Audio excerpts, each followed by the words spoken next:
Nick Spencer continues to weave a web of Spider-Man tales with Amazing Spider-Man number 15. Let's check it out. What's up, everybody? I'm Stan, and welcome to Detail Comics, where we go over comics in detail. This is an I Rate Review, the show where I go over a comic book, its story, its art, give you my impressions, and let you know whether it's something you need to go back to the comic book shop for or not.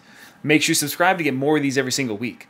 The book that I want to talk about right now is Amazing Spider-Man number 15 from writer Nick Spencer and artist Chris Bachalo. So this is a continuation of the storyline that they introduced in last issue, and I know that some people have had some different opinions when it comes to the art, but it's one that I really appreciate, and I like the stylized version of the characters that Bachalo brings to the page. The important thing, though, is that this is going to be leading up to another storyline, so let's see how this deals with, say, Kraven the Hunter, Arcade, and the rest of Spider-Man's Rogues Gallery. Picking up from Amazing Spider-Man number 14, we start off with everybody's favorite superhero, Deadpool.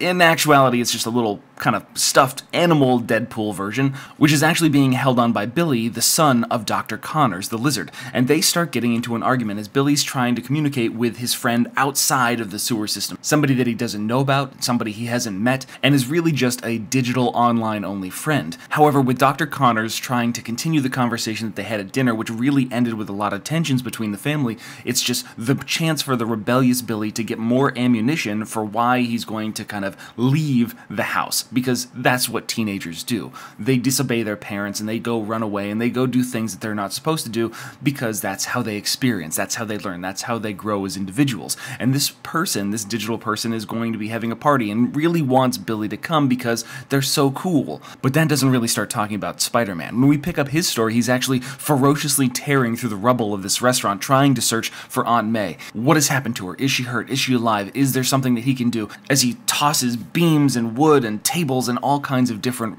bits of refuse from this restaurant, and Taskmaster and Black are there to kind of make fun of him, which ultimately results in Taskmaster getting his ass handed to him. Spider-Man just comes out, throws down, just starts smashing him into the ground, beating him across the face, and then hanging him up right outside the restaurant, pretty much embarrassing him in front of the Rhino and Black. But the Rhino, in captivity in this kind of hamster ball of a holding device, is getting rolled into a truck while Spider-Man, continuously focused, is searching for Aunt May and the rest of the survivors inside the rubble. But it's primarily Aunt May. The Rhino's never going to forgive Spider-Man for abandoning him, and that's hard to hear, but he needs to get to Aunt May, who's actually completely fine and has everybody kind of coming together. She's instructing people on how to get out of this predicament, and when Spider-Man offers to get her out of there in advance, she's like, no, there are people that need to get out of here more than I do, as she points to the children. And again, we've got Bachalo, Chris Bachalo doing the art on this, which some people say he skews a little bit on the younger side when he talks about Peter,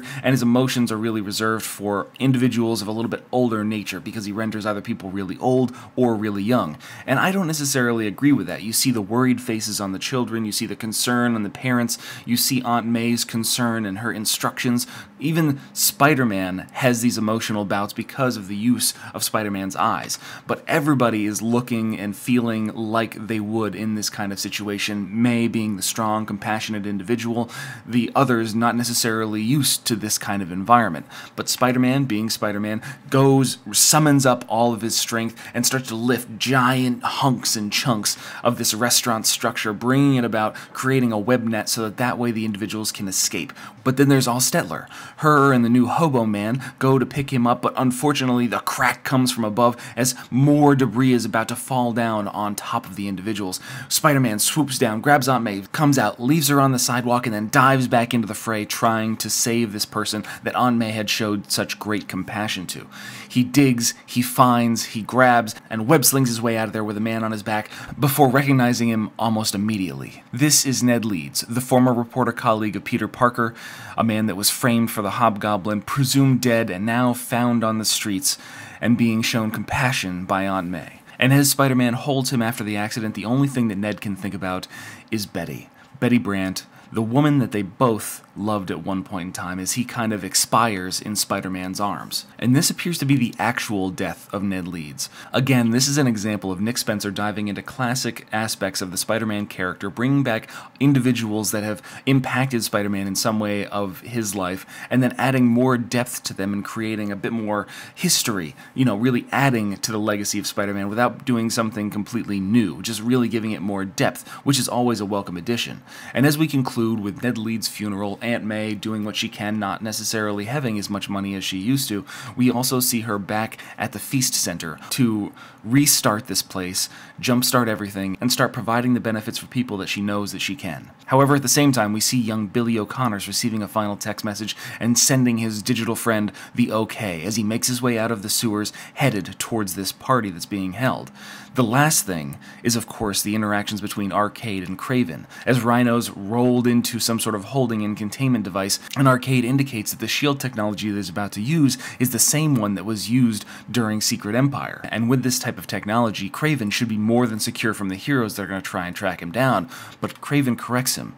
This isn't to surround the kingdom of Kraven the Hunter.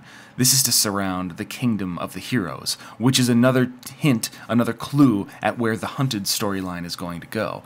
And as far as Amazing Spider-Man number 15, again, it continues my real satisfaction with the way Nick Spencer is telling the story. The guest artist, Chris Bachalo, he again draws a really kinetic kind of Spider-Man. His stylized characters are something that I really enjoy. It's not necessarily the realism, he might not necessarily have age-appropriate renderings of individual characters, but I think the entirety and the way that he expresses these individuals is a really solid complement to Nick Spencer's storytelling. And Nick Spencer, again, like I mentioned earlier, is diving into deeper aspects of Spider-Man, bringing back the history and creating a little bit more cohesive continuity before he dives into creating his brand new scenarios, which he's prone to do. I think overall it's a treat for the Spider-Man fan and one that people should be picking up regardless. But I want to know what you guys think, so hit me up in the comments down below and we can start that conversation.